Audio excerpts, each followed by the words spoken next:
Yep, so already been introduced. I'm doing a talk on thin oxides and graphene, and I'm working with Michael and Shamonti in the Fleet group. So I guess at the end of last year, a group at RMIT developed this new way of fabricating really thin oxides. And basically what they would do is create these little alloy droplets, and they'd find that the materials that they put in these alloy droplets, usually the actual bulk of the material is made by a gallium sort of alloy, they'd find that the oxides that they actually put into this sort of materials would rise to the surface, and they'd actually be able to create some very small, very thin sort of oxide layers. And by sticking it to substrates or other sort of materials, they'd actually be able to pull off these thin oxides and be able to use them. So why is this interesting to us? We actually want to be able to use these sort of materials and test the quality of them for different applications. And one of these applications would actually be their use in electronics and transistors. You can sort of think of as a transistor as something that turns on and off and is controlled by this gate here. So we apply a voltage to this gate, and what happens is it allows electrons to start to flow between these two junctions, between the source and the drain. And you can sort of think of the oxide as playing an important role in stopping conduction from the gate, where I apply my voltage, into this actual channel that I've created. And so the dielectric itself, or the oxide, sort of acts as a capacitor in between, and it allows charge to accumulate here and then conduction to start occurring. If you go to about the year 2000, we started to get to the point where these transistors got small enough that you actually start having leakage of this gate voltage, the electrons here, into this source drain junction. So that you actually have sort of currents starting to occur through tunneling. And for that reason, we started to look at different dielectrics and different qualities of dielectrics that would be able to provide a bigger barrier and stop this sort of tunneling from occurring. And so this has, I guess, motivated a lot of interest in these dielectric materials. Another motivation comes from the use of heterostructures. So since graphene was discovered in around 2004, there's been a lot of interest in 2D sort of materials, and what happens when you stack these sorts of layers together. They sort of act like, I guess, Lego building blocks that we can, create a structure from the ground up in different layers and engineer sort of new materials in that sort of way. So for this project in particular, what we're going to try and do is actually get some graphene, and we're going to put these new oxides that have been made by this RMIT group on top of it and be able to test them and see what their sort of qualities are or their properties. We'll add some probes to these devices and then perform some electrical measurements to be able to see these things. So I guess I better give a little bit of an intro to graphene, which was discovered in 2004. It's the same stuff in your graphite pencils, just single layers of it instead. And it's a bit of a hexagonal carbon lattice. And I guess the really interesting thing about graphene is its different band structure to that of other materials. I don't really have time to go into the details of how a band structure sort of works, but what you can take from it is that it's sort of based on the filling of the band structure, so how my electrons fill up these levels, you get different sorts of conduction sort of occurring and different properties of materials. So for example, an insulator, it has a completely full band here, as you can see on the bottom, whereas a metal has something that's sort of half-filled and actually allows conduction, whereas the insulator blocks sort of conduction from occurring. Graphene, on the other hand, has this sort of linear dispersion relation, and it actually has this sort of it doesn't exactly have a clear band gap between its two different bands, and so you can actually sort of have metal behavior at this sort of point, insulator behavior at this sort of point, but if I actually excite some electrons into these higher sort of levels, I'll actually start getting metallic behavior, I guess, occurring. So to actually make some of this stuff, what we'll do is go into our lab. These are actually photos of the lab here at Monash, one of the labs.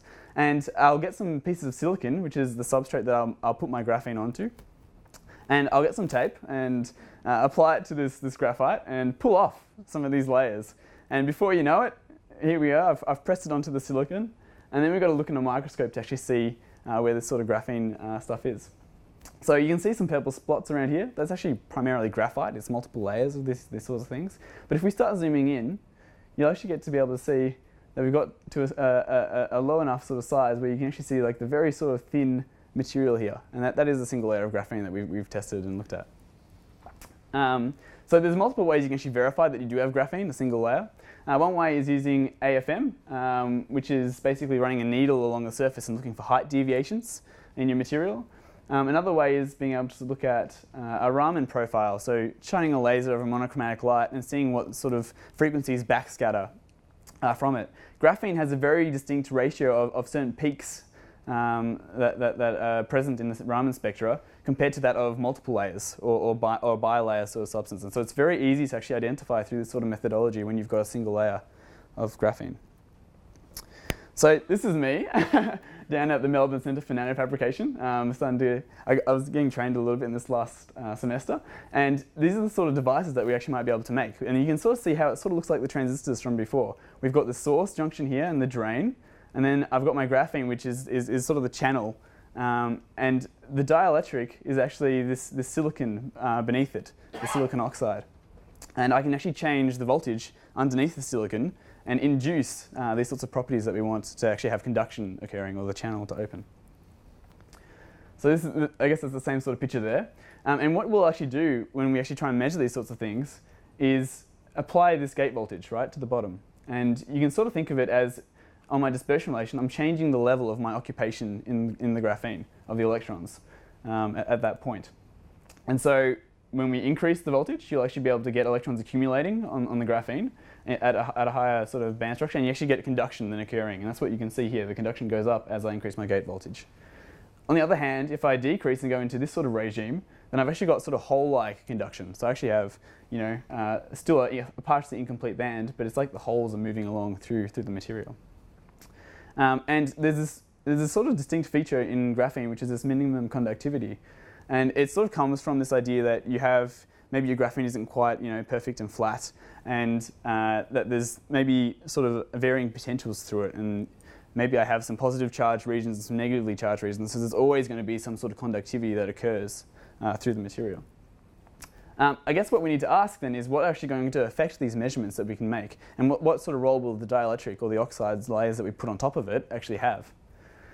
And so I guess this is what we need to look at in terms of resistance, and it sort of relates a little bit to maybe Star Wars pod racing. There's certain paths that I can take, there's certain obstacles in the way, and I need to avoid those sort of things, or maybe I'll find a path that is a bit easier, and that'll actually affect my overall conductivity. And so these sorts of things will be things like charge impurities or phonons in the material. Perhaps I'll have a vacancy or a gap in my lattice, and maybe there's some magnetic things around that are happening as well. In particular, we want to look at charge impurities because these are one of the things that seem to fundamentally affect our characteristic voltages and things that we measure in graphene. And it turns out that actually this is an example of adding potassium atoms to a single layer of graphene over different sort of time periods. And that's like basically introducing charged impurities in different amounts. And you can sort of see that as I increase my exposure time each time, the characteristic change with the gate voltage becomes a lot broader. And you can sort of see that the conductivity then relates to 1 over the amount of charge impurities I have. So as I increase the amount of charge impurities in my substance, in graphene, I actually will have a very different characteristic curve as a result when I apply this gate voltage. And I guess because we want to get rid of these sorts of impurities, you can ask the question, what can I actually do to reduce this sort of effect occurring? And this is where I need to introduce something called the fine structure constant. So the fine structure constant sort of dictates how strong Coulomb interactions are within the graphene for scattering and that sort of behavior. And it turns out that when you put a dielectric around, you'll actually be able to influence these sorts of interactions from occurring. You could also think of it as, a dielectric's a polar material. It can sort of orientate its molecules to be able to actually counteract the charge impurities in graphene. And so this is an example also done by Michael's group. And it was basically they decided to add some ice on top of graphene. And they saw that as they increased the number of layers of ice on top of graphene, you actually get an increase in the mobility or the ability to conduct. And that the impurities were being sort of screened out in this process.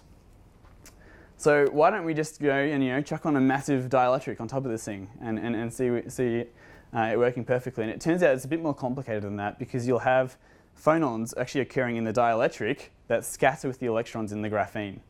And that comes from the idea that you actually have these polar molecules and that they're orientated and that there's certain vibrations that actually occur in these dielectric substances.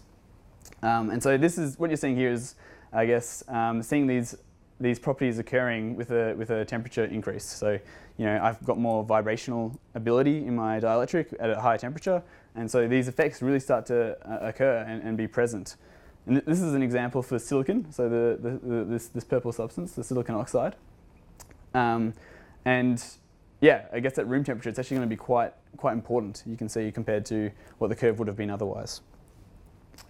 So what's going to happen with our oxides? And I guess I need to say watch this space, because these are going to be slightly different dielectrics to maybe what's been measured previously, because it's a new fabrication technique, and the purities could be quite different. You know, when we add dielectrics, you actually have possibilities to include other impurities or things to the graphene, and so we need to see what sort of ability we have to actually, when we introduce these new dielectrics, yeah, how they're actually going to affect our material. And hopefully we'll be able to, you know, maybe see some nice properties of these new dielectrics that we can, you know, use for transistors or characterize for these building blocks of 2D sort of materials. So yeah. That's it.